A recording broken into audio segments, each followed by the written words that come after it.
Thank you for downloading show number 304 of the Arc Junkies Podcast. What's going on, everyone? Welcome back to the show. In this week's episode of the Arc Junkies Podcast, I'm sitting down and chatting with John Grdina and Ryan Eubank. John is an author, life coach, and host of the John Grdina Classroom Podcast. Ryan Eubank is one of my good friends and mentors. If you listen to this podcast, you've no doubt heard me talk about Ryan. He's one of the main reasons why I'm so passionate about welding education and motivated to share my knowledge with the next generation of welders. In this episode, we talk about Ryan's passion for welding education, his career as an educator, his recent trip to Africa to train welders, and how we're missing the mark when it comes to training new welders. Ryan's love and passion for helping others cannot be contained. You can hear it in his voice and in his stories. John has been a longtime friend of Ryan's and decided to write a book about Ryan's journey. Ryan is a life changer, and he's been doing it for over 2 decades.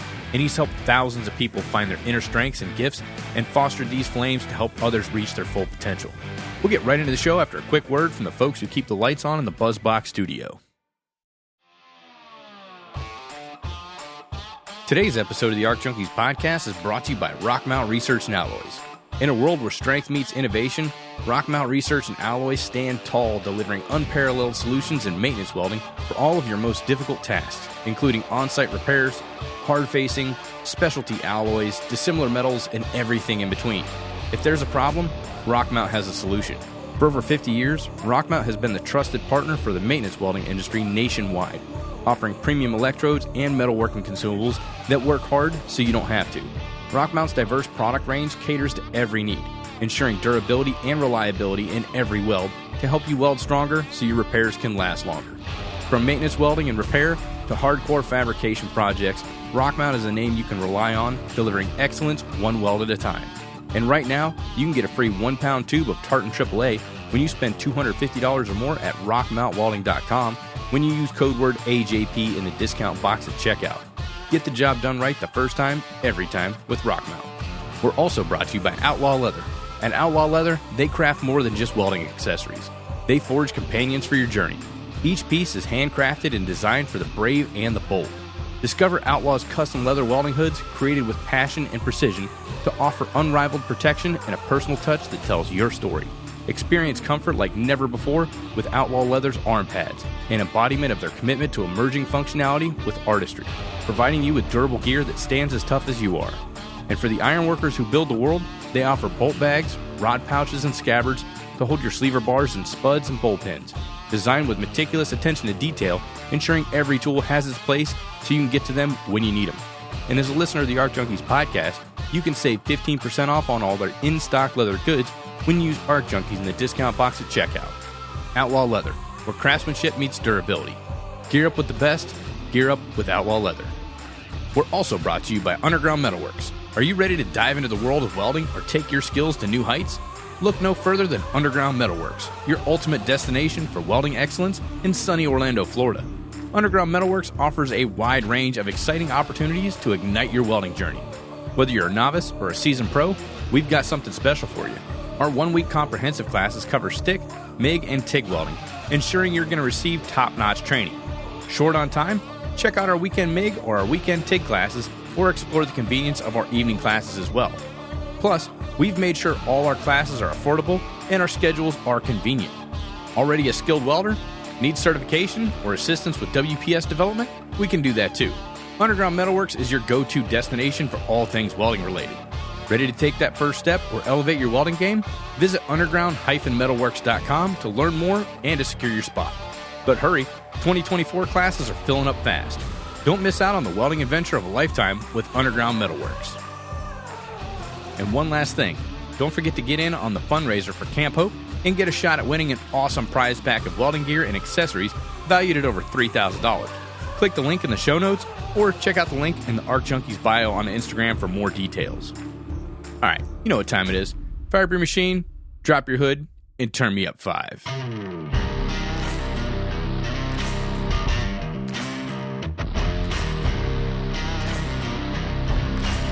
You're listening to the Arc Junkies Podcast, helping you make every weld better than your last with each episode. And now your host, Jason Becker.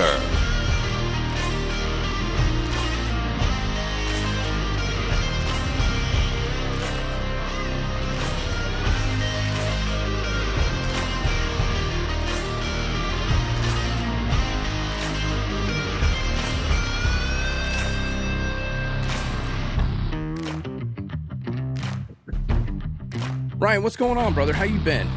I've been amazing. What a year. Have had a lot of amazing opportunities. Been doing some really crazy things with the Department of Defense. Been working with my school at Lakeland Community College. It's doing real well. We're getting ready to put a 30,000 square foot fabrication addition on the welding school. We're getting all brand new welders. Got a lot of good kids going right now. We got about 125 students going to the classes right now. So we got a lot of diversity in the class. We've got a lot of females, a lot of males.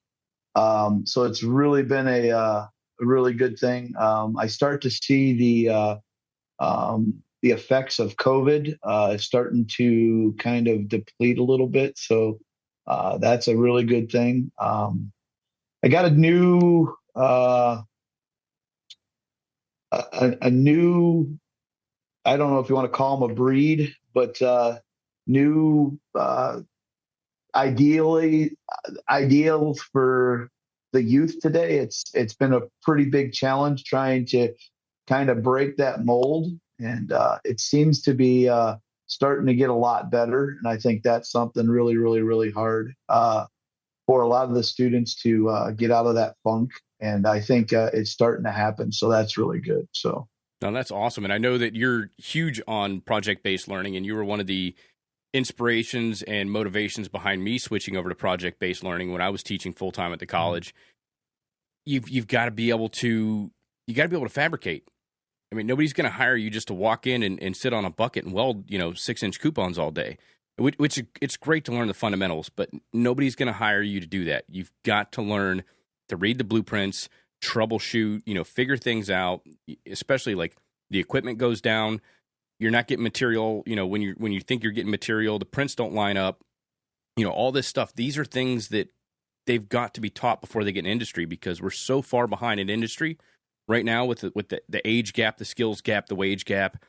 We've got to get these young men and women on the fast track to success. So they got to be able to show up day one and perform not just basic tasks anymore, some kind of intermediate and even some advanced tasks once they get hired. Jay, we talk about it all the time. There is a new international currency, and nobody's talking about it.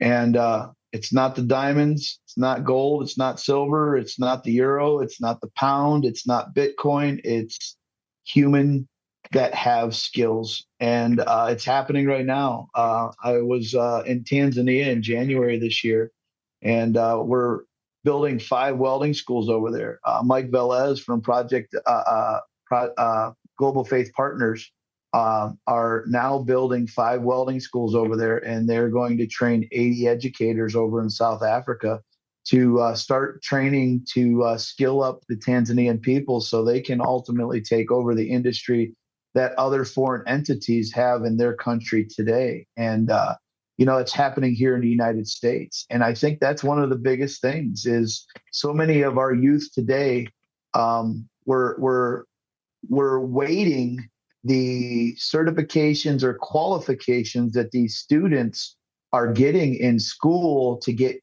graduation credits to graduate from high school, but yet they have to start focusing on the project-based learning, because I have a lot of employers that say, yeah, they got qualified and certified, but do they know how to read a tape measure? Do they know how to read a blueprint? Do they know how to read welding symbols? Do they know how to use everyday fabrication equipment? And I think that's the thing that this book, the one thing I can say, Jay, in education that they've really kind of hurt in the welding field, in the carpentry field, in the electrical field, in the plumbing field for high school education is, now these educators are seeing that there is such a demand for skilled workers they have put a lot of weight on students that have like perfect attendance, GPAs, no bad referrals, and putting them into a career technical education program when some of these kids, they're going to go right out of high school and they're not going to go into the trades. They might go to college to get some type of college degree. And some of the kids that really actually need this work are those kids because they're sitting in these regular classes and they're beating their heads up together. And they're like, man, I don't know why I am the way I am, but they've never gotten graded with their hands and they've never had a chance and an opportunity. And it used to be all the kids that went to career technical education, they were not college material. But now that they see the paradigm shift in education, everybody's asking me, right, how have you done this with these type of kids? I'm like, what type of kids? These are the most amazing kids that are going to build our world. And yet, now it's to the point that we are in a huge skilled worker deficit, not only in welding, but in every trade out there, Right. And the problem kind of started with, like you were saying, we're going to put the kids that don't perform well, the ones with attendance problem, we're going to shove all those kids over in the welding class. We're going to put them in the workshop class because they're not college material. So we'll kind of, we'll shove them off to that side. But that's not the case. I mean, I'm right there with you, man. I mean, like, we don't know what to do with them. Let's put them over there. But the fact of the matter is you can't take a group of students, especially nowadays, oversized classrooms, 20, 30 kids, put them in a class, at 8, 9, 10, 11 years old and expect them to sit still. They're like, oh, no, he's got ADD, he's got ADHD, he's got dyslexia. Give him meds. Let's medicate him. We just got to quiet him down enough to where the teacher can go through the curriculum so that you study a bunch of stuff that you're never going to use the rest of your life and you can regurgitate it on test day. That has no value to anybody. That's why I love what they do over in Europe. They identify these young men and women at an early 100%. Age and say, you're going to university and you're going over here to trade school, and they're looked at equally. And I've said it ad nauseum on the podcast. I know people are probably tired of hearing it, but that's the truth. It's just insane. You take all these kids, and like I was told I had a learning disability when I was in school. I've got dyslexia, I've got ADHD, and this, that, and everything. They ended up putting me in advanced classes. And you know what the problem was when I got in advanced classes, Ryan? I had the same problem. I couldn't sit still. Yep. I could find the answer because they're like, read the textbook and this, that, and everything. Hell no. I went to the back of the book at the index, found the keyword, found what page number it was on, and then answered the question. I got all my stuff done, and I didn't have to read the chapter. So I just took the shortcut on everything. And so I was a problem child in school because I would, I'd get bored, start talking with the other kids and, kind of disrupting them. And I get it, but you can't take those. You can't say that you're less or you don't fit in this box, so you need to go over here to trade school. They've done that forever. And we need, at this point, we need everybody. We need the 4.0 kids. We need the kids that have attendance issues because, like you said, Ryan, they're like, how do you do that with these kids? You're like, what do you mean these kids? They learn differently. I let them learn with their hands. I show them things. They get to pick things up and touch them.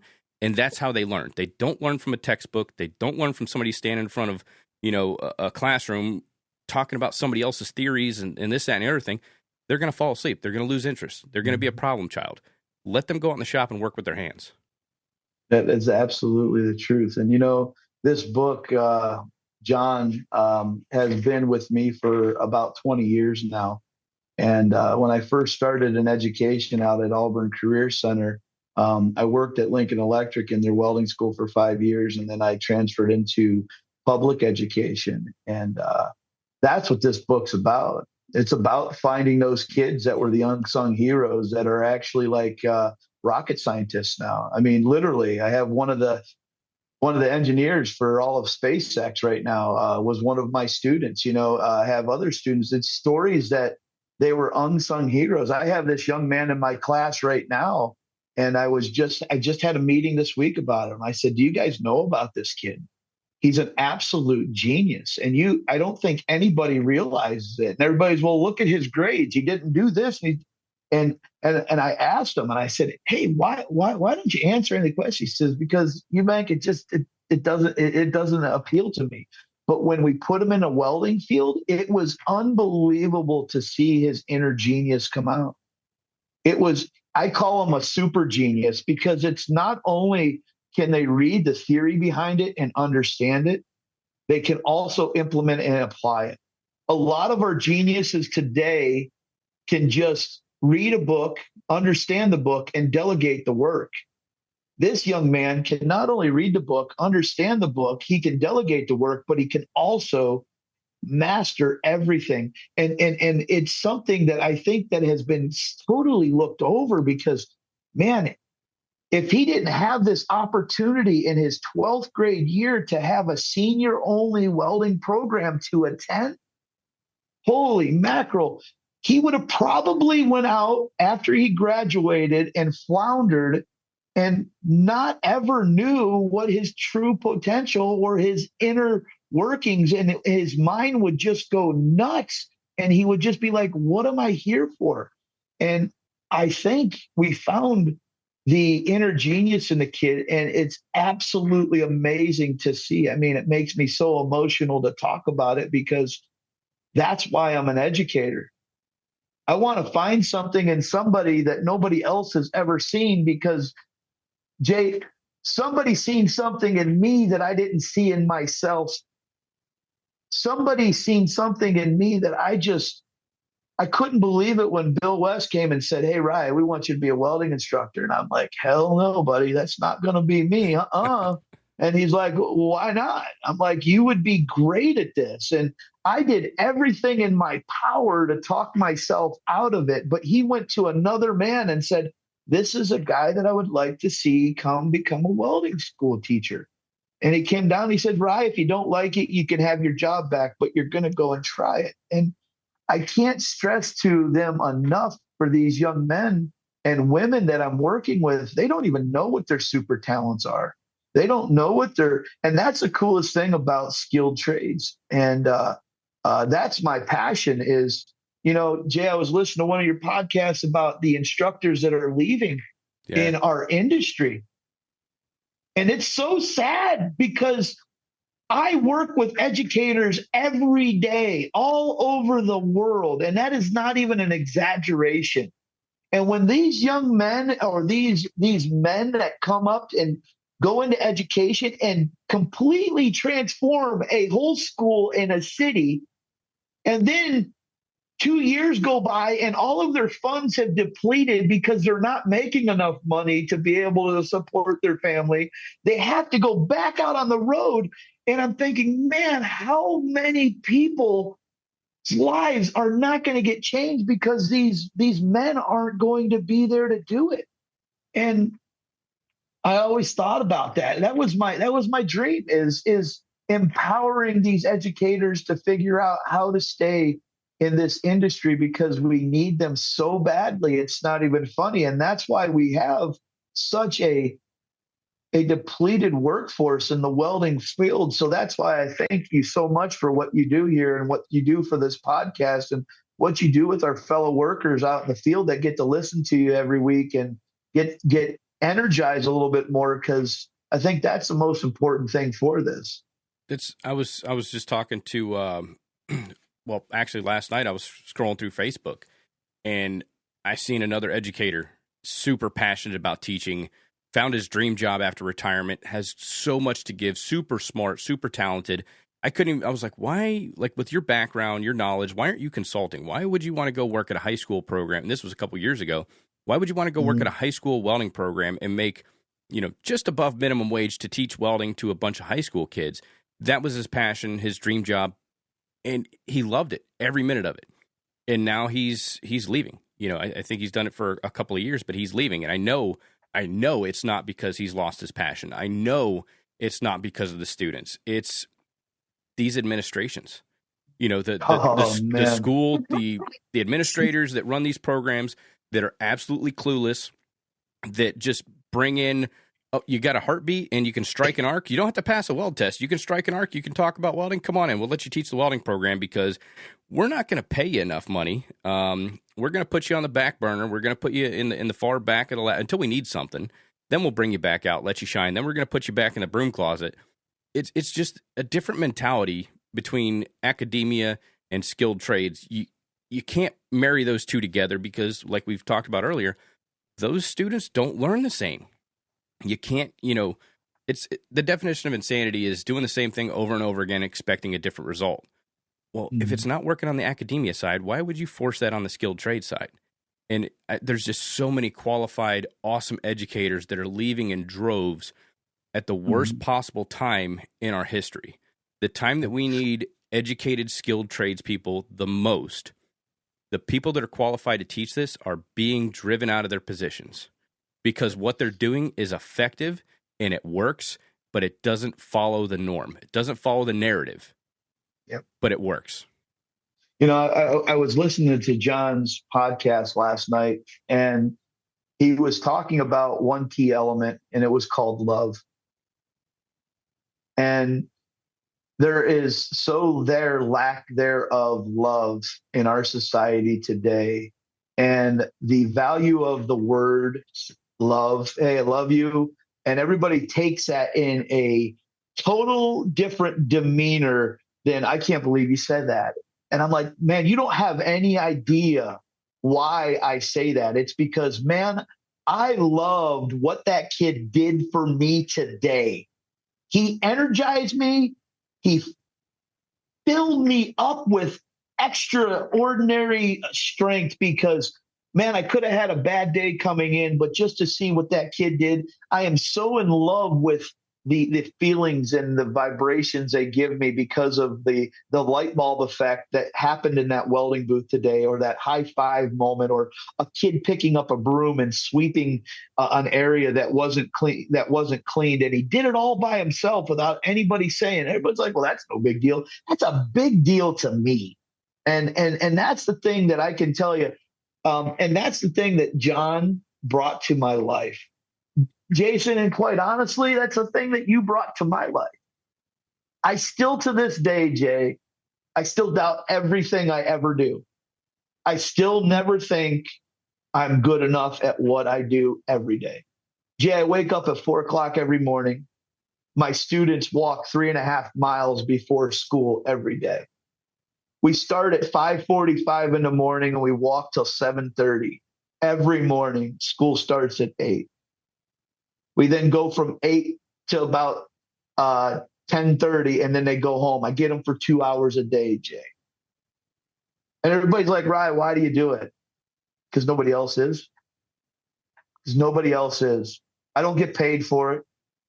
It's to be there to show those kids how hard the first day after they graduate is going to be. Once they get out of school, your nickname is usually made for you within the first 2 weeks after you start a job. Oh, yeah, because you're not used to it. It's never anything good either. It's never anything good. And it sticks. And to know, Jay, that you're out there and there's gentlemen out there like John Grdina. I mean, the book says it all about the first time John didn't see me. John, you did what? What was the first time when you found me, John? You what? Man, he was cracking like a crow, man. It was so loud. And it was, that's right. I literally thought it was a kid, because there's no way an adult would be making this noise. So I go out in the hallway and I look, and they're all these new kids are like, he's like the shepherd, the Pied Piper going down the hallway. And all of a sudden I'm like, is that the new welding teacher? So then later I came down to his class and I was like, was that you? And he's like, yeah, you want to hear it? And he's like, do it, Ryan, you got to do it. Come on. Oh, it's fine. it's too loud. It's cutting it out. It's so loud that you can't even hear it. So what I loved about meeting Ryan is that I knew he was different. And when I witnessed what he did that first day, I knew he wasn't normal. And I don't mean that disrespectfully.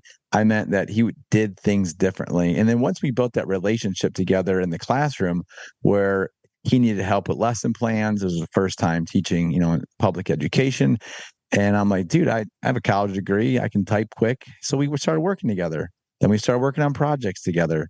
Then I witnessed the magic of how he made these kids break out of their shell, that they had this learned behavior of, I'm a terrible student, I suck at school. And then what Ryan did is he just broke through that shell picked up this treasure inside of each of these children and made them believe that they were like the most unbelievable people on the earth to do anything. And people, not all the kids who went through his program, and anyone's program for that matter, go into welding, but that's not what it was about for Ryan. It was about showing that he cares for each individual that walked through that door, and that he gave a damn about what they did in the classroom, but more importantly, afterwards. And not many teachers in any field of education, public or not, college or not, they don't have that mentality of outside the walls of the day. And I know you, Jason, and I know Ryan, and I know there are people out there. And what we have to remember is that we have the ripple effect and how we perform each and every day with whoever we're around. The presence that we have with anybody matters. And when I witnessed Ryan for the first time as an early educator in his career and mine, I was attracted to something that I knew was right. And everyone outside, teachers and administrators, saw him as the black sheep because he did things that were not traditional.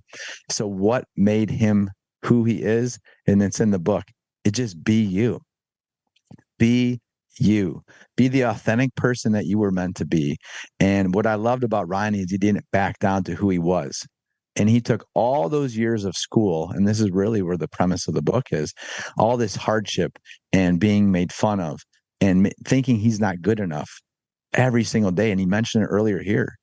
It's always inside of him. But what he does is he pours it out to others, and because he knows what he went through and he doesn't want them to go through what he went through. And I think that's where when Ryan and I talk about this and going through writing this book was that it's almost like this. He's the orchestrator of this magical dance of making people take that treasure within them. He lifts it to the surface, and then they have this potential now, this opportunity, this new lens of looking at life that they never had before. And lastly, I'll say this about relationships. It's so important, and it has to do with the part of love, is that he is so committed and devoted to all students that enter his room that they've never probably witnessed that. Many students have never witnessed that. Now, I work a lot of behavior kids, and this is exactly on point what I'm talking about with Ryan, is most kids here at home, you suck, you're doing this wrong, why are you getting bad grades? Why don't you clean your room? Yada, yada, yada, right? But what Ryan shifts the mindset or the belief system with these young individuals and adults too, is he makes them know that they're worthy. And their identity shifts from unworthiness to feeling that I am worthy of being a good human being and that I have something to offer myself first and to other people. And that's the magic, Jay, that what I've witnessed from Ryan is that he has this natural ability. And that's why Bill West and Joe Colasso picked him to be an instructor, because they knew that he had this gift, this natural gift of not only speaking, but again, being this orchestrator of bringing people together in this wonderful way that builds people to be better, not only in welding, but in life. 100%. Ryan helped me. Like every time I attended his class, I was on the verge of quitting and just giving up. Every single time. And I would go up to, whether it was the educator shop at Lincoln or the one that he held at his school or the one that, he held at my school. I was on, because if you teach welding by the end of the term, I mean, it gets frustrating because like you all said, you see the potential in somebody and they don't see that potential in themselves. And you try your hardest and your damnedest and you give 110%. And, between that and the administration, and it's like, man, things would just be easier if I went and got back on my tools. But I've got so much left to give. How do I do it? And I'd go up to Ryan's educator, his educator workshop, and I'd come back refreshed and just ready to kick it in the ass and be like, all right, I've got some new games. I've got some new tricks up my sleeve. We're going to go in there. We're going to hit it. And I would come back, and Ryan never taught me how to be a welding instructor. He taught me how to be an effective educator and a life changer. And that's every single year I went back to take his classes. And my administration was like, "What? You went last year. Why do you need to go again?" I was like, "You have to meet this guy. You've got to see this guy. He just has this effect. I don't know what it is. It's a gravitational pull. And when you leave, you're energized and you're so full of like I don't know what words to use, but like you're just recharged and ready to get back after it and give 110%. And the way that he teaches things and the way that he does things and breaks it down. I mean, hell, I just had Jared Masick on the podcast 2 days ago. We did an Instagram Live with AWS, and both of us were bringing up things that we learned, completely unscripted, bringing up things that we learned by attending Ryan's workshop or just being a part of his life or being able to have Ryan on speed dial or the opportunity to have, to be able to reach out and text him. Whether it's work-related, home life, whatever, Ryan's always there. And he's never not taken my phone call or answered a text message.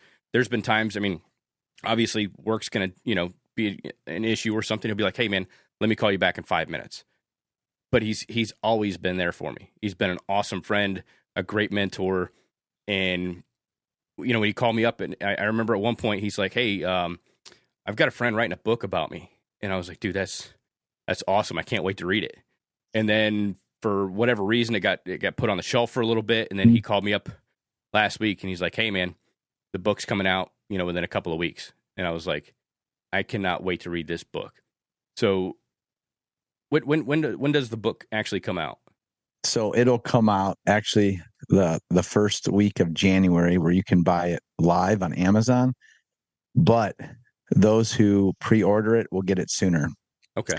So I've went through this process and there's never like definity of dates, but I know the first week you can buy it live through Amazon, but if you pre-order, it'll be available. And the one nice caveat about that is that Ryan and I are going to sign the book and then ship it right to your house. And I think it's more meaningful that way to have both of our signatures on there. But one thing I would like to say, add on your point, Jay, is I almost wanted to like just take that clip of what you said, all those kind words about Ryan, about how talking to him after school when we went through his program the first time and then working with him. And the question I have is like, how many educators have ever talked to their students after they leave their building? What percent do you think that might be? 10%, 20%? Yeah, it'd probably vary based off the educator. I know that pretty much all the educators that went through Ryan's course, they're probably chatting with their students after class or after they graduate. Because like I said, he's not just a welding educator, he's a life changer. And when you change somebody's life, they tend to stay in your life. I've got students from the first class that I ever taught. We're still in contact today. I actually had one of them on the podcast recently. I think it was like 8 years after he graduated. He went out and he's like some big shot supervisor for this massive, highly expensive boat company. And he's like living his dream. And he's like, and we talked about the same thing. I was like, man, I saw something in you didn't see in yourself. That's why I rode you like 100%. A rented pony. And I had because I was there. I was that kid. I can see it. It was like, you got so much potential. You just can't see it. And now he gets it. And Jay, I think that's why we get it so much, because we were that kid. I was been there. I grabbed all three of them damn near by the ears. I was toting them out in the parking lot by their welding hoods. And I was like, look, I am such a pain in the ass to you guys. And I ride you so hard every day because you're pissing away an opportunity and you don't even realize it. And you got X amount of days or months left in the program, and you're out here just screwing off and like, hanging out by the quench tank and this, that, and everything. Like, you've got so much potential. Get back in the booth and apply it. Jay Bird, I always tell all my students that welding booth can be one of three booths. It could be a cell phone booth, a social booth, or a life-changing booth. It's a booth, and you're going to spend the hours in that booth. You could either be on your phone and sit in that booth, and it'd be a cell phone booth. You could be in there with your buddies just screwing around and talking and cracking up and stuff like that, and that's a social booth. But if you go in there and you put your hood down and you shut up and you get to work, it's going to be a life-changing booth, and it will change your life forever. It's your option. While you're paying to come to these programs, use these booths as a life-changing booth, not as a cell phone booth or a social booth. Go in there and learn the art of welding, and you will be able to go anywhere in the world. And that is the most important thing. And that's what this book's all about. John, how many chapters are there? 22. 22. And they're all about my students, and they're all about John's stories too. And it's so amazing to listen to what these students have done and the adversity that they've went through, and how there wasn't a lot of people believing in them, and how they started to learn how to believe in themselves. And it talks about the whole entire thing from my childhood, all the adversity I went through while I was in education, from K through 12. And after I graduated high school, how I started at Lincoln Electric and how I got into teaching and all this stuff. It's absolutely a life-altering book. It's got so many stories I think that everybody can relate to, that it's something that, each chapter has a meaning to it. And the title of each chapter will make sense to you 100% after you read that chapter. And you're going to be like, what does that mean? And why is that? And I think that's the cool thing, that the titles of the chapters are what's going to pull you in to want to read it, because there's something to every chapter that has value for every individual that is out there. And, Jay, one of the things I see that has been lacking thereof in education is the touch. A lot of people don't even like to shake hands anymore, or they'll give a knuckle touch, or, hey, I don't want to blah, blah, blah. But let me tell you a story about the touch, Jay. In January of last year, a gentleman, November of last year, he contacted you, and then contacted Malachi, and Malachi contacted me, and the gentleman's name was Mike Velez, and Mike Velez asked me if I would go over to Africa with him. And I thought, man, there ain't no way I want to go to Africa. And, I started listening to everybody, and everybody almost talked me out of about going to Africa. And Jay, it was Christmas Day. And I had to go to the restroom really bad. I was just drinking all this water, and I couldn't hold none of the water in. And me and my wife were supposed to go on a trip the day after Christmas. And I'm supposed to fly out to Tanzania on January 6th. And I go to Tennessee, and from Ohio to Tennessee, it's about 9 hours. I had to stop about 20 to 25 times on the way down there, because as soon as I was drinking water, I would have to go to the restroom. And my wife was like, man, what's wrong? I said, I don't know. So we went down to Tennessee, and the whole time, not even an exaggeration, I drank 18 bottles of water on the way down there because I couldn't stop. It was like I didn't know what was wrong with me.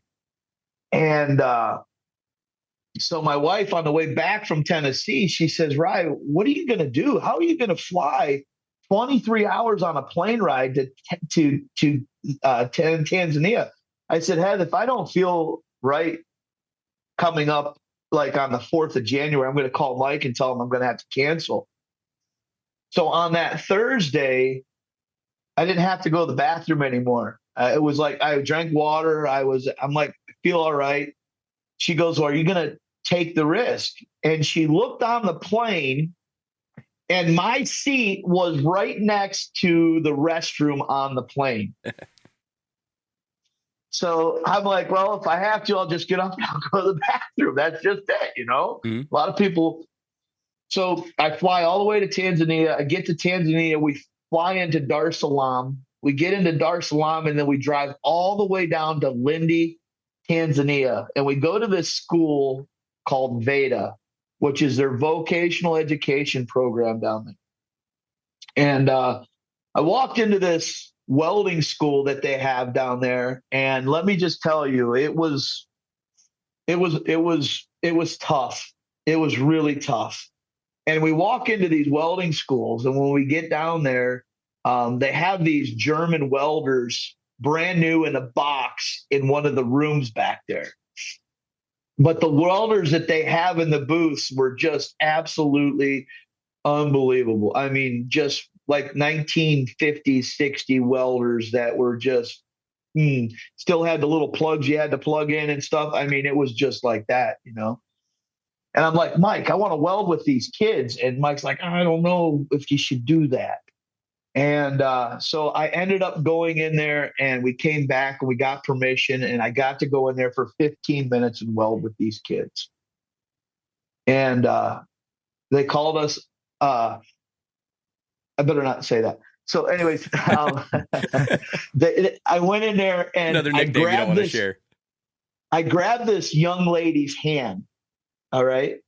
And I started welding with her, and I got it on a video. They sent it to me, and she looked back up me like that. And it was like such an amazing feeling, because they actually finally seen how a weld was supposed to be performed.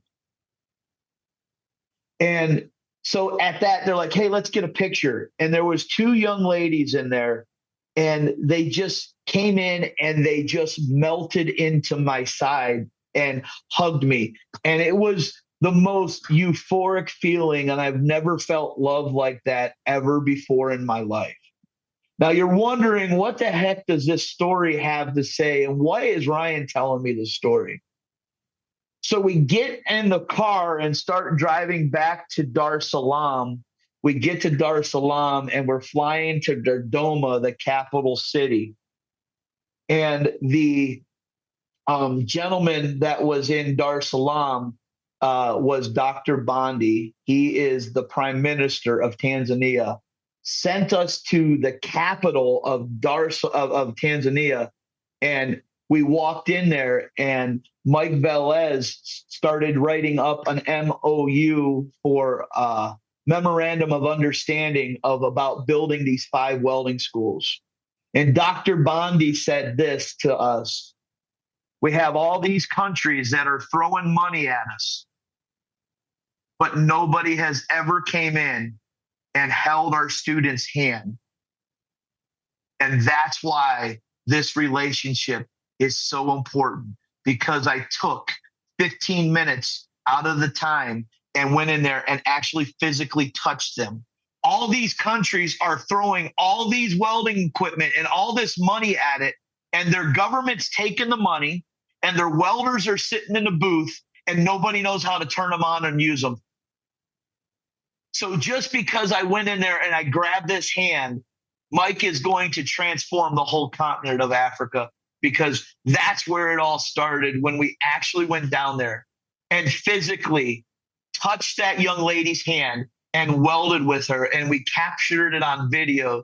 And she was absolutely it was the most euphoric feeling, because I might have been the first light-skinned man to ever touch her. And she didn't know, I don't think she understood that love. I think that there was a different story she thought about this type of individual. And when she seen what I was having to offer to her, it was the most euphoric and coolest feeling in my life. And that was what I have been missing for the last 4 or 5 years. I had the love and I had the passion to give to everybody else, but I was never getting that love back. You know what I'm saying? It was like, it felt like I was giving. And all these amazing young men and women that I gave to went out and just flourished all over the United States. And they would call me and tell me, hey, E, look what I'm doing. I love you. This is great.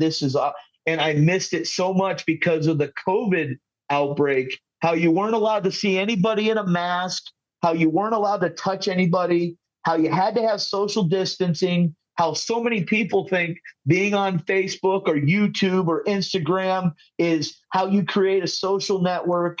It was that I missed more than anything in my life. And to feel that love from that young lady and all of those young individuals that I got to spend time with felt like I felt when we would have our educator workshops and we would recharge all the educators throughout this great nation and see the emotions of how those men and women that were at our educator workshops would actually leave out of there on Friday. And you can admit to this, Jay, the emotions that would ring out of those things, and the people that would be crying because they just have never felt that. Or the first day when everybody does their introduction and it takes 8 hours to introduce yourself.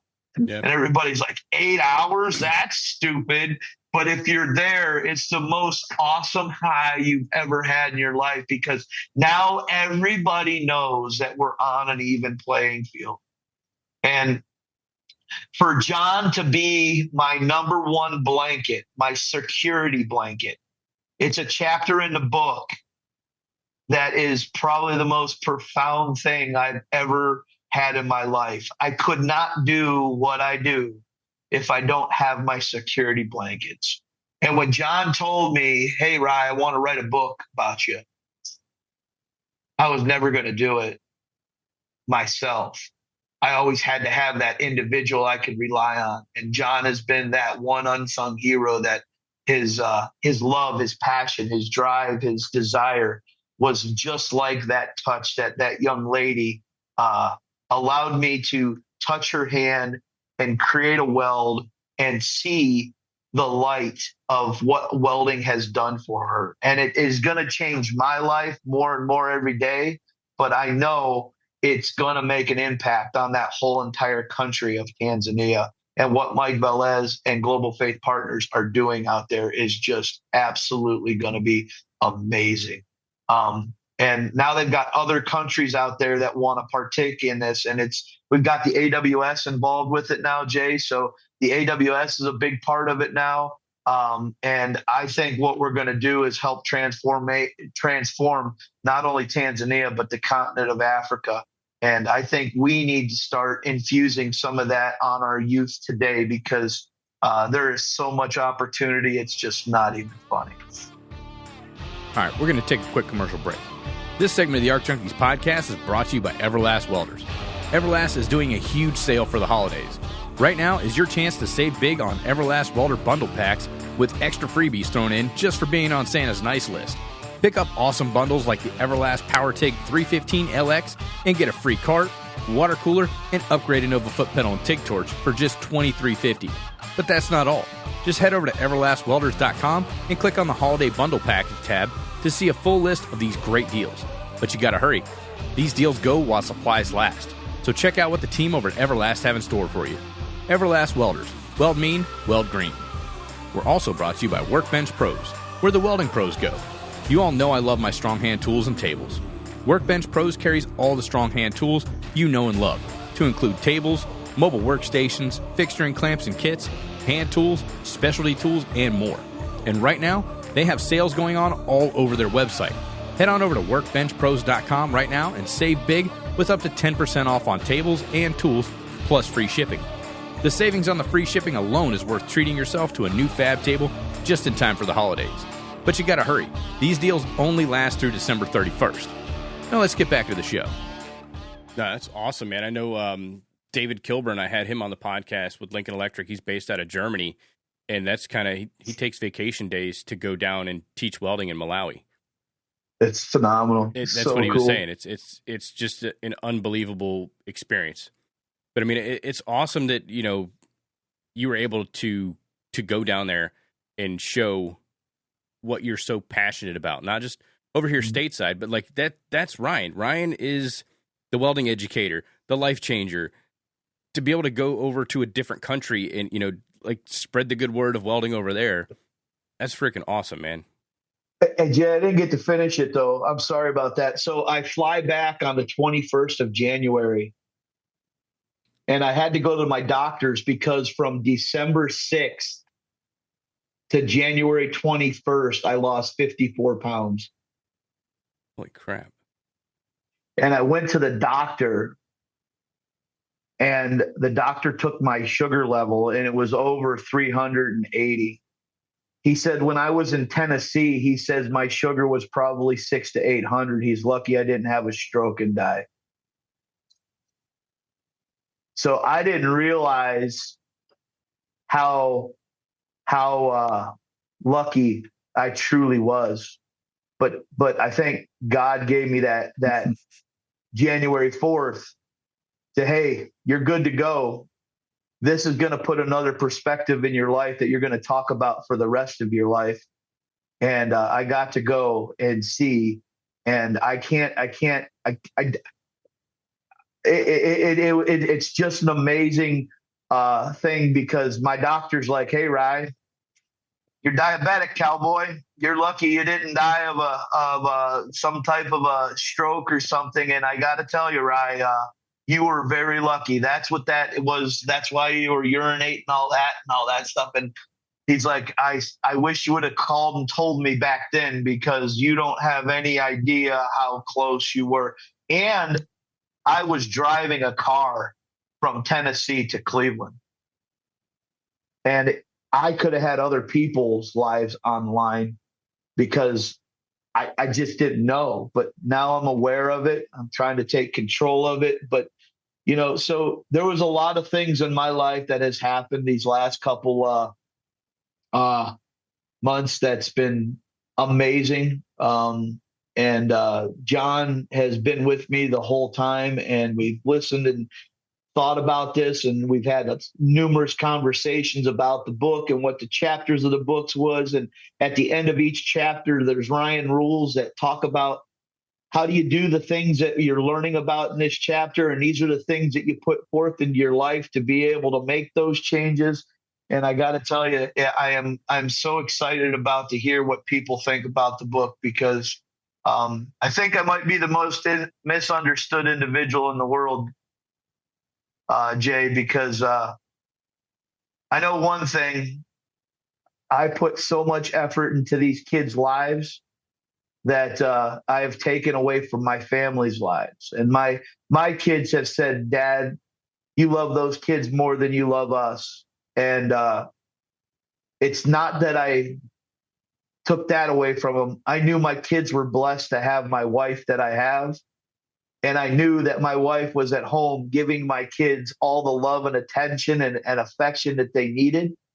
And I wanted to be that father figure for those young men and women that are in my program, to say, "Hey, I'll be there. Doesn't matter skin tone, doesn't matter your religion, doesn't matter your race, doesn't matter your color, doesn't matter female or male.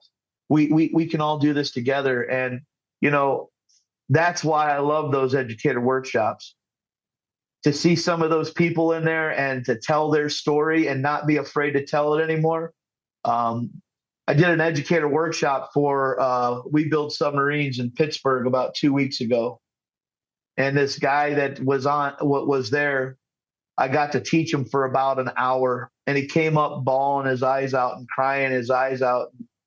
He's like, "Man, I've never been in anywhere where anybody has changed my life so much about, am I doing the right thing? Should I go back to industry? Should I stay with what I'm doing?"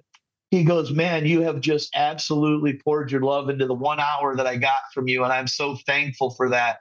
And I said, "Well, I'm going to tell you what, here's my cell phone. If you ever have any questions or you need anything, give me a call." He says, "You would do that?" I said, "I got 2,600 freaking phone numbers in my phone right now. I get phone calls every day, all day. If I can help you and I can be that one voice to help you, make you feel more comfortable and more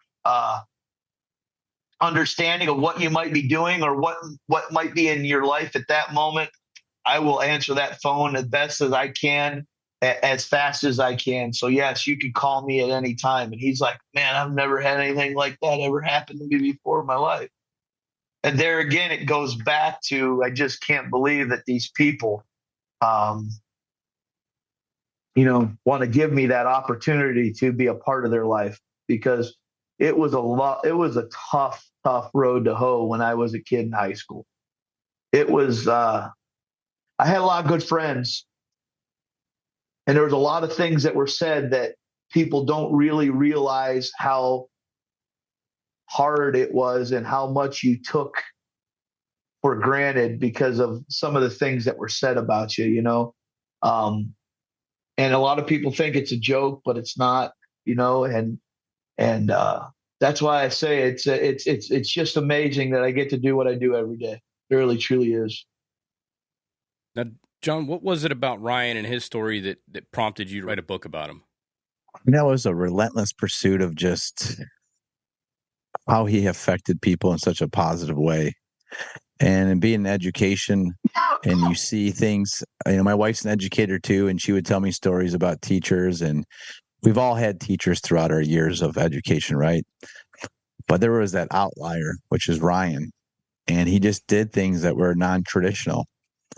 And when I witnessed throughout the years, and we've been very close ever since we started teaching in 2005. And I told him I'm a man of my word. And I remember just maybe like 5 years ago or so, I said, Ryan, I'm going to write a book, and it's going to be about you.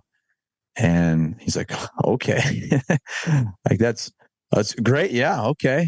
But then, when I drafted this up, and it didn't come to fruition the first time 2 years ago, I'm actually glad it didn't, because the way this version is much more intimate. It's deeper with stories. It has his Ryan's rules at the end of each chapter. We blew up quotes that he had throughout the book. There's like 16 of them that are blown up with this little welder head next to him. So I was able to do things in this book to showcase Ryan, who's the hero. It's called The Hero's Journey. And that's what Ryan has done in his life. He has offered people that he is the hero of their life during that moment that he's with them, whether in the booth, the shop, on the phone, like he said about this guy you met in Pittsburgh 2 weeks ago. But the one difference that he has that most people don't do in life, and this is not even education, is that he follows up what he says.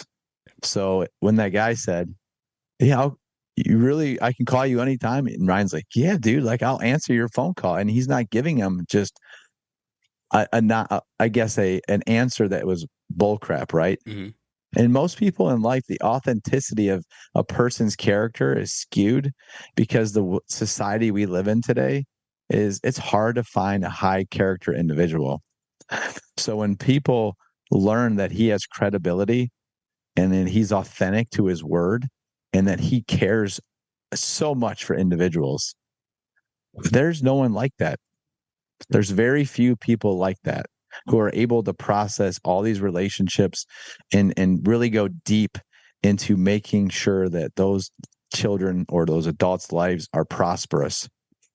So when writing this book, it was really for everyone who is in school or out of school, who really, they face adversity, Jay. And when you look at it, you kind of simplify it down throughout the book, and you learn these strains, okay, or these strands that go through, they parallel through the book. And really it's about relationships, his security blanket. The relationships are so important, but also the bedrock of how to move forward in anything, and it's hard work. This country has lost that foundational value system that we used to have in people. It's still there in some individuals, but it's not drilled into their DNA like it used to be generations before. And I think if we could all come together, and I talk about this in the book too, just written about, if you can take care of you with hard work, care about yourself and your family, care about your community, and start building a base of what you can control, then you have this ripple effect. And when you have that ripple effect, it's a very positive change for everyone around you. But most people in society are selfish, not credible, not honest, and want to do the bare minimum because they want comfort over resiliency. So there's a big contrast between what you see from you and from Ryan, is that you are willing to put yourself out there on a non-traditional pathway, be a life changer. But as a life changer, you are going to be viewed differently and judged. And guess what you guys have that most people don't have? You don't care how people judge you or view you, because you know in your heart that it's the right thing. Absolutely. And when you know that every day you're going to work, it's not even a work, it's a fulfillment opportunity. And that's the mindset that shifts in individuals who care not about themselves. They are there to serve those who are with them each and every day. And when writing about Ryan, it was just to not only share his stories, but then turn it around internally to you as a reader and make you reflect, like, what the hell am I doing in my life, whether adult or child? Why do I have to go through the mainstream average way of life? Right? Most people do that. And they don't even think about how they can impact others through service. And lastly, and here what we talked about at the very beginning, they don't even know that they have gifts already given to them because no one showed them that they're there.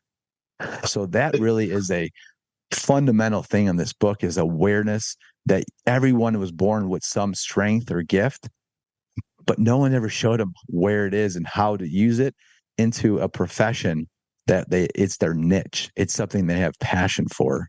And it damn all those teachers who don't do that, because that is our job.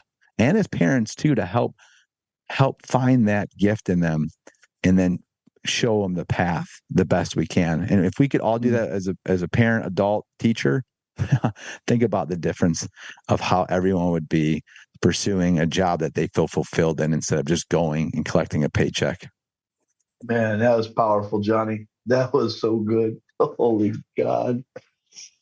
What a podcast, Jason. What a freaking podcast. God. Oh, wow. It's just great. I can't wait for people to get this book and start reading it, because it was the first time we met Ryan. It was like, it's too good to be true. This guy's just, there's no way he's full of beans. There's no way that he's done all this, and that he's got these students that are doing this, that, and the other thing. And slowly throughout the week, these students that Ryan's talking about just pop in because they knew he was going to be there. They're all on summer break. They're like, "Hey, Ryan, we knew you were going to be here. Just thought we'd pop in."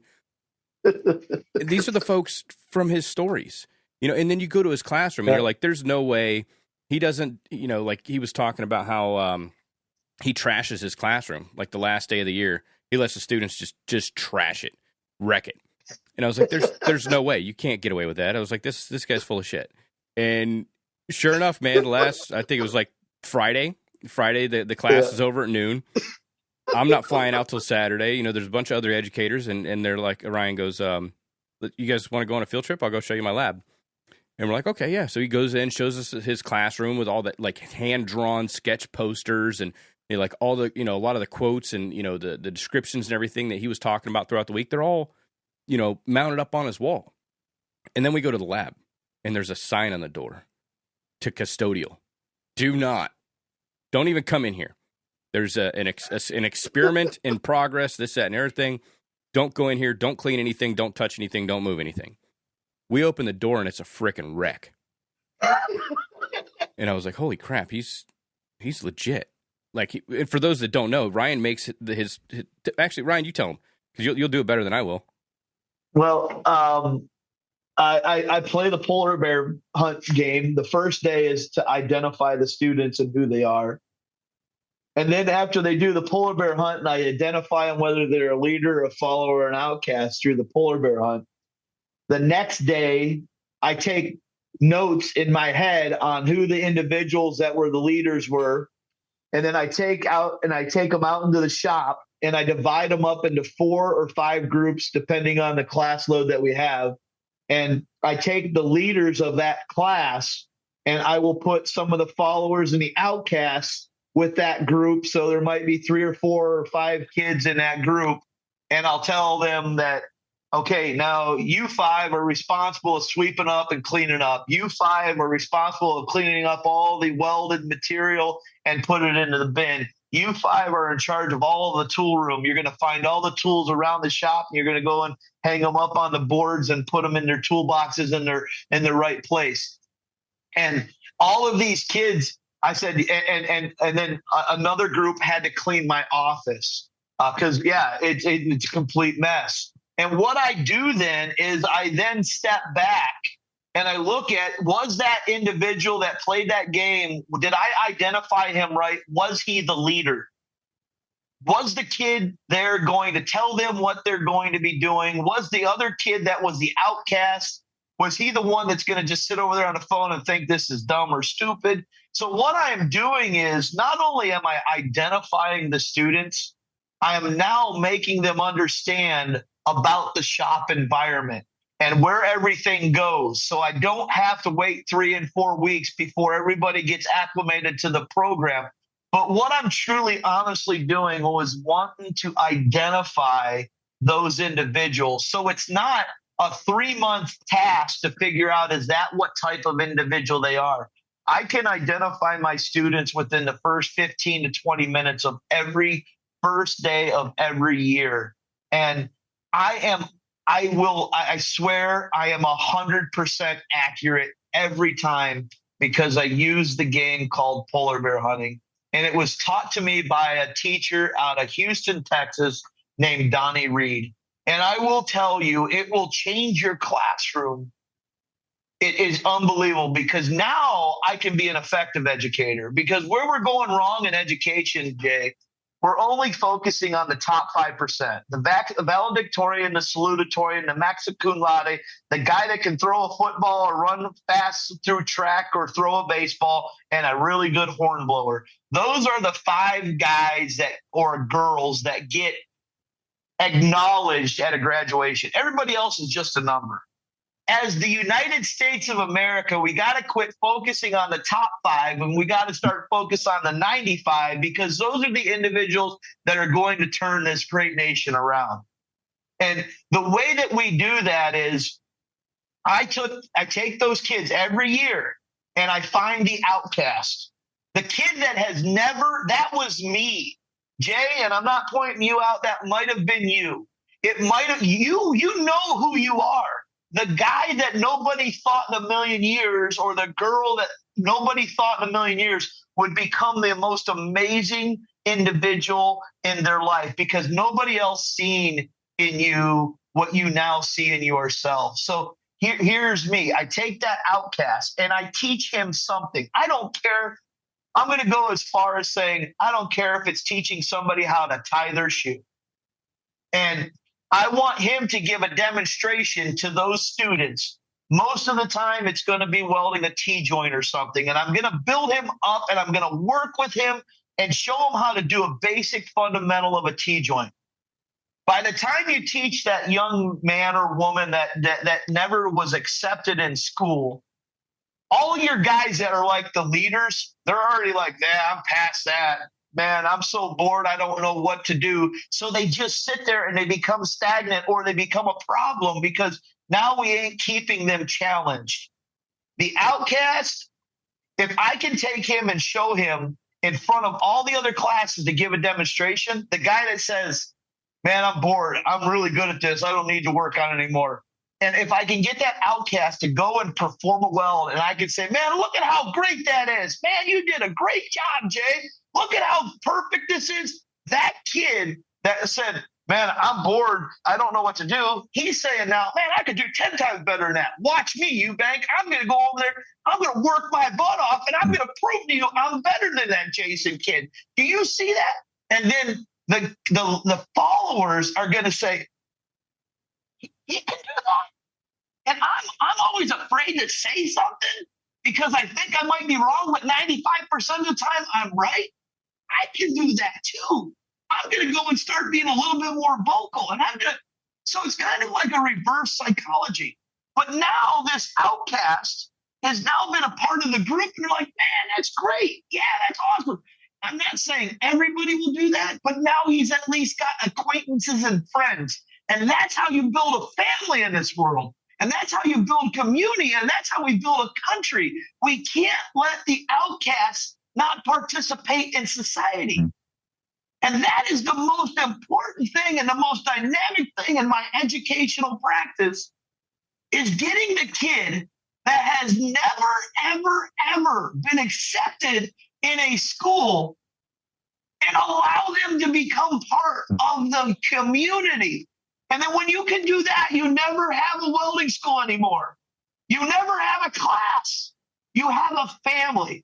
And those kids will be protected for the rest of their life. They won't be made fun of. They won't be looked upon. They will have a name. It won't be little dummy. They have a name. And that is the coolest thing, when those kids start to get acknowledged, because every day they go to school and they go and sit in the damn room, and nobody even says hi. Nobody. I'm And then going to what add do to they it, do? right? They just go. And they go in school and they just become stagnant. And then they feel miserable. And so then they go out and they do what losers do, even though that they're a winner, but they don't know they're a winner. I'm sorry, I'm passionate about that. But No, that's why we love you, man. That's so, I mean, man, I wish, Ryan, I can't wait to make the audiobook because you're going to hear your voice come out with that passion. And the one beautiful thing about the ties that Ryan and I still have, this is divine intervention. I'm not lying when I say this. I have opportunity at my school. This is crazy. Ryan's been to for high schools, you've been to 4 different really high schools. Okay. I've been to an inner city school, an urban school, a rural school. I've been to every demographic that you could possibly be in. And so that's how I know my dynamic education practice works, because it happened in the inner city. It happened in the rural area. It happened in the urban area, and it happened in the suburbs. And this is the crazy part, is that we both met at one school, and now almost 20 years later, seniors from my school are in his welding class. And then I have taken kids from the middle school to the class to learn how to weld. And what is the most beautiful part about this whole thing is that I am taking kids from in my program who are those outcasts, who are failing or have failed classes. And then now they're connected with the miracle maker, right? With Ryan. And I'm telling you this, it's unbelievable to witness and to have our paths literally cross. Now, we can't make this up. Like, I never wanted to leave Auburn, but when we first started, and then Ryan left. And then something happened at Auburn. I just didn't want to be there anymore because everything's just changing. And I never wanted to go back to my alma mater because I was just, that ship had, gone. But I had an opportunity to be the head coach of baseball. And then would you think that almost 20 years later, that kids from Perry would be going to Lakeland to weld? Think about that. Like, you can't make this up, man. Yeah. And the beautiful part about this is it's come full circle right when this book is coming out. So it's like dropping the hammer to reaffirm to everyone that if you can change your belief system, that you are worthy. And that's what Ryan does. He changes your belief system that you're not this outcast, that your identity is not what you've heard or seen and getting F's in class. That's not who you are. You have gifts to bear for this world. And whether it's welding or whether it's another profession, he doesn't give a damn. What he gives a damn is that you get up, get your ass out of a seat, and start believing in yourself and start making a name for yourself. And if you can do that, you just made yourself better, your family better, your future family, and your community. Because you don't have to repeat those past behaviors of that toxic environment, whether school or family. You have an opportunity to change. And that's what Ryan is. He's that life changer, life agent who intercepts them at a perfect time in their life before they go out into the real world, do a job that they don't like, and become an average citizen who goes to the grave with their music still in them. That's the shame. And I'm so thankful for you, Jay, and for Ryan, and for all those other educators who are listening to this, who are life changers, because what you do, it has a huge ripple effect on everything. Yep. So much bigger than what you do every day. It is generational. You break the curses for so many families because of what you do every day. And it's a blessing to be a part of that. Ryan showed me the way, man. Ryan, are you still doing the educator workshops? Because I've talked to so many people this year, and I'm like, new educators, and I was like, you gotta go see Ryan Eubank. You gotta go take Ryan Eubank's course. Jay, I do stuff with Project MFG, and that's what we're trying to build right now. Is we're trying to build educator workshops across the nation. Jay, I want to go out. I want to be that game changer. I want to go inside classrooms, and I listen to all these guys that talk about it, and I get so, man, it's so easy, Jay. So if I could go into guys' classrooms and just teach them how to utilize their classrooms to their utmost potential, and you know, there's going to be some educator workshops for Project MFG that will be hosted around the country and stuff. And that's what they're trying to do right now.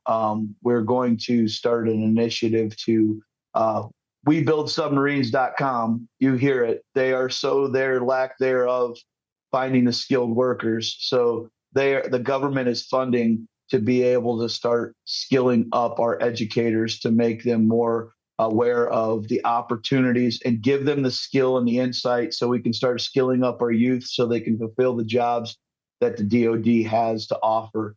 They're looking at 250,000 Department of Defense jobs.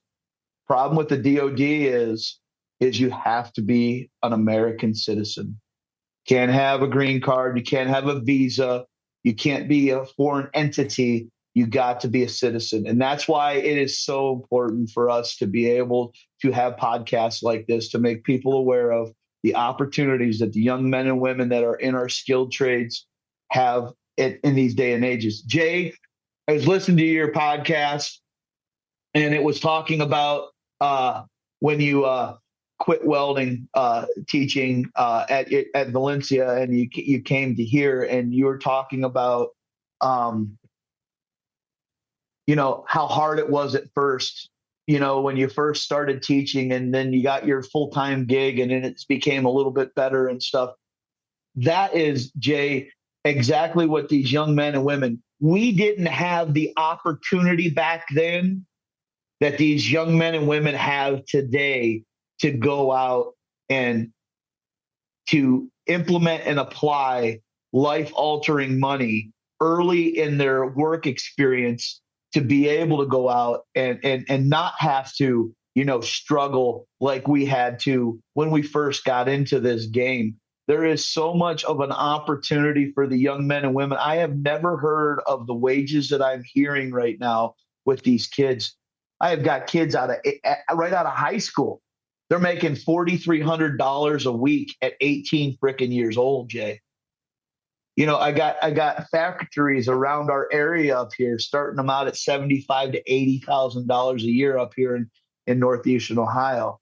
And there is a lot of 4-year degreed people that are resenting that because they can't believe it, because when they get out of these degrees, they can't even come close to making the kind of money that these young men and women that are in a welding class, a machining class, a carpenter class, a pipe, electrical class. All these skilled trades right now are absolutely dying for their help.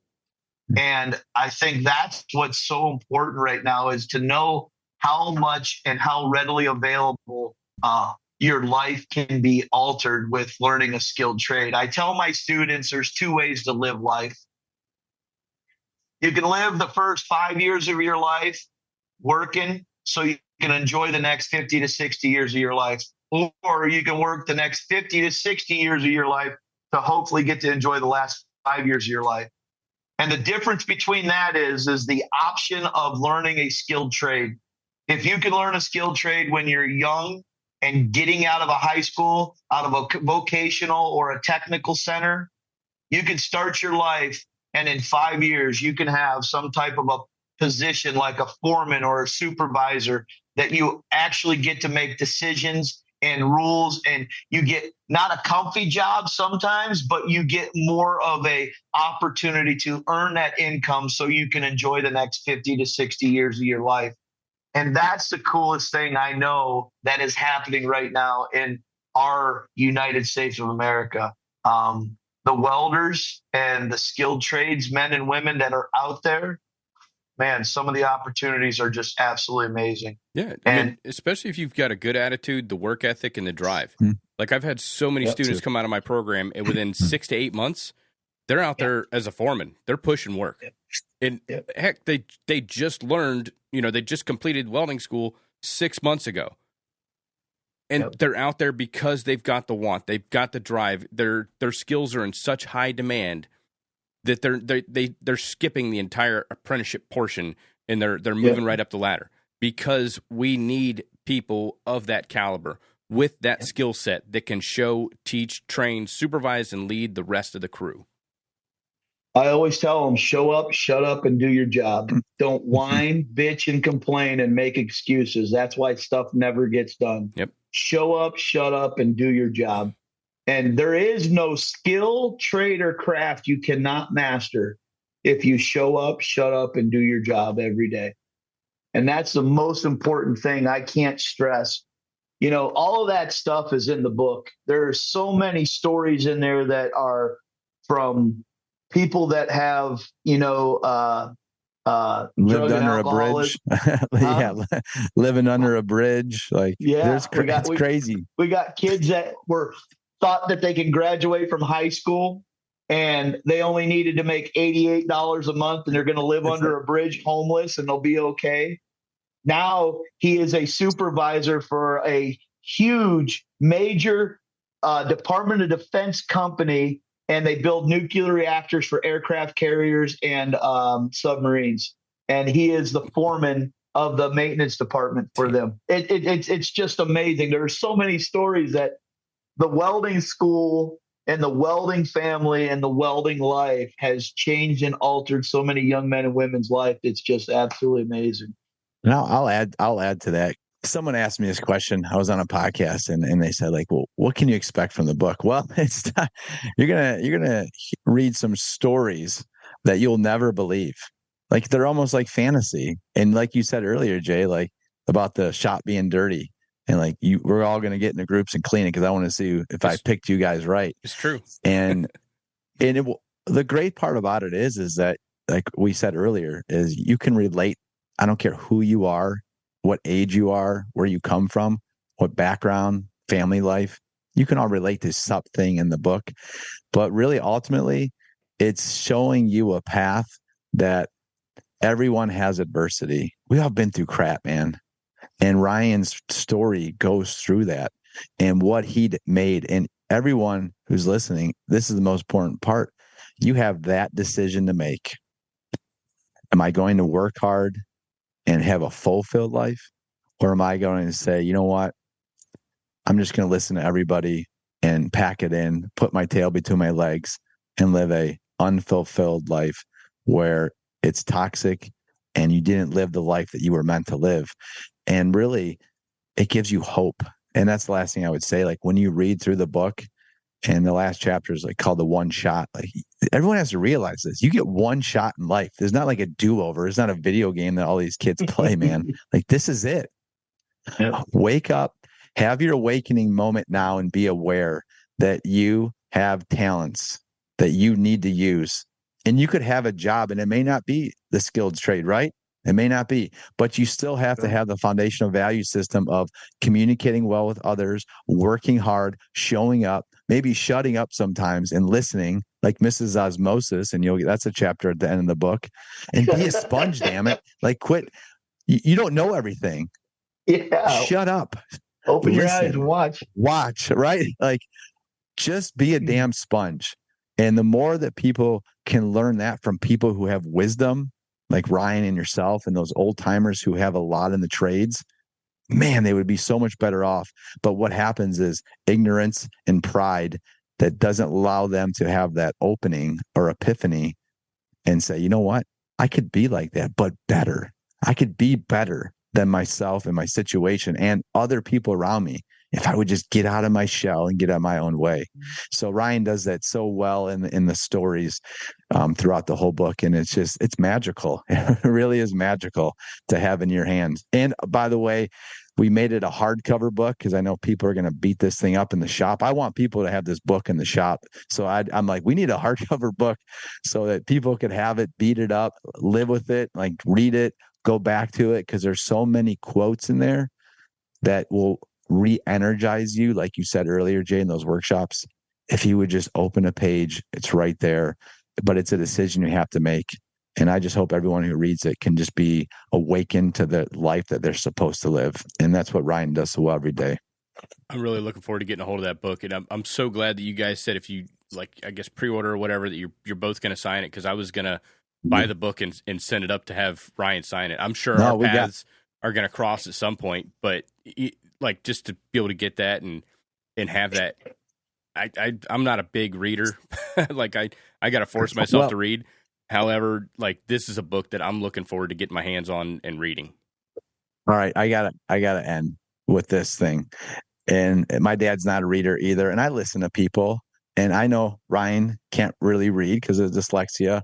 So what I did is I made the chapters pretty short so that they're very concise, so that by the time you end a chapter, you feel good. Like, oh, I got through that chapter. I can go to the next chapter. So I didn't want to make it an arduous, difficult task for those who hate to read. Mm-hmm. I wanted to make it shorter and be like, oh, that's perfect. Like sweet, to the point, great story. Love the rules. Next page. Let's go. Chapter 2. And it rolls that way.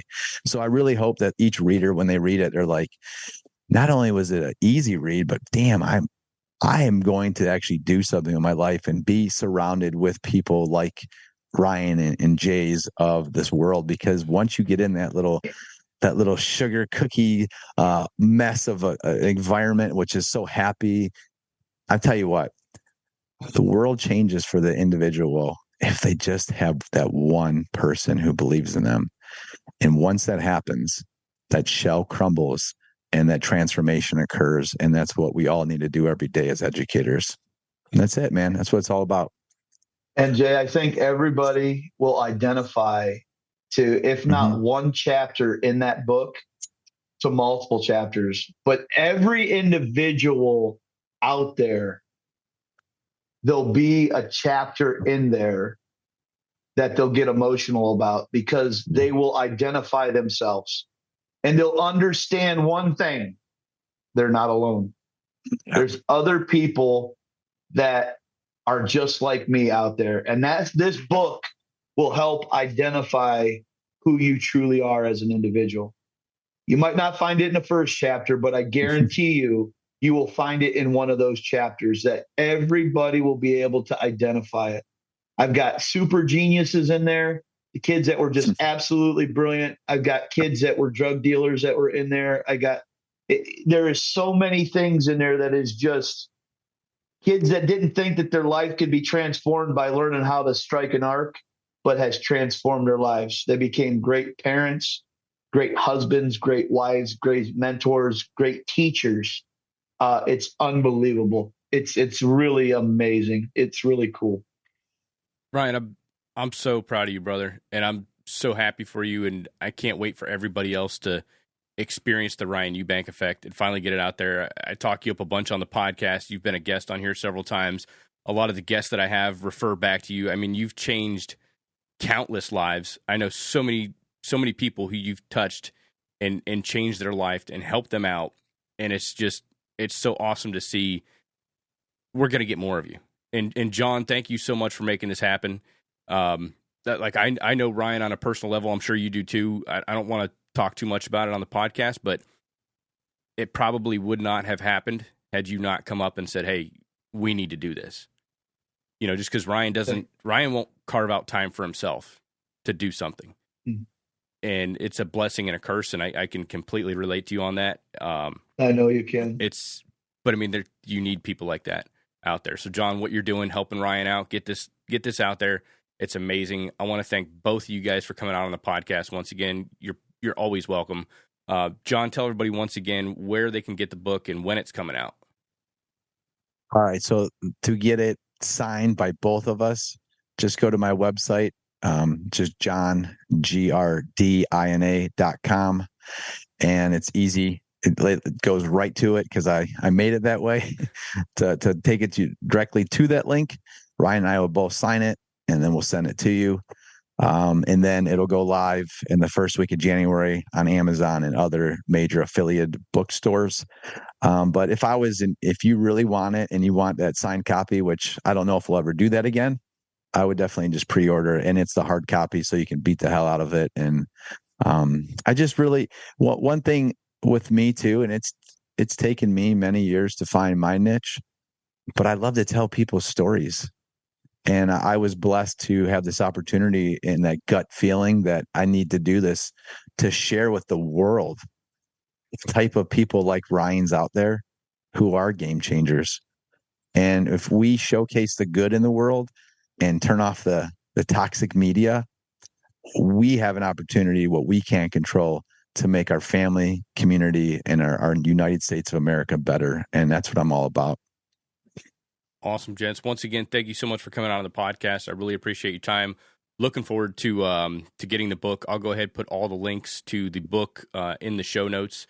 Ryan, keep doing what you're doing, brother. I hope our paths cross again one day very soon. I can't wait to see you again. Jay, it's gonna. There ain't no doubt about it. It's gonna. I promise you that. All right, guys. Thank you so much. All right. Thanks, Jay. You. All right, everyone. Thank you so much for tuning in this week. I hope you all enjoyed the conversation between John and Ryan and I. I'll put the link to the Camp Hope fundraiser as well as the link to John's book down in the show notes. I hope you all have a great rest of your week. Stay safe out there, and until next time, make every weld better than your last.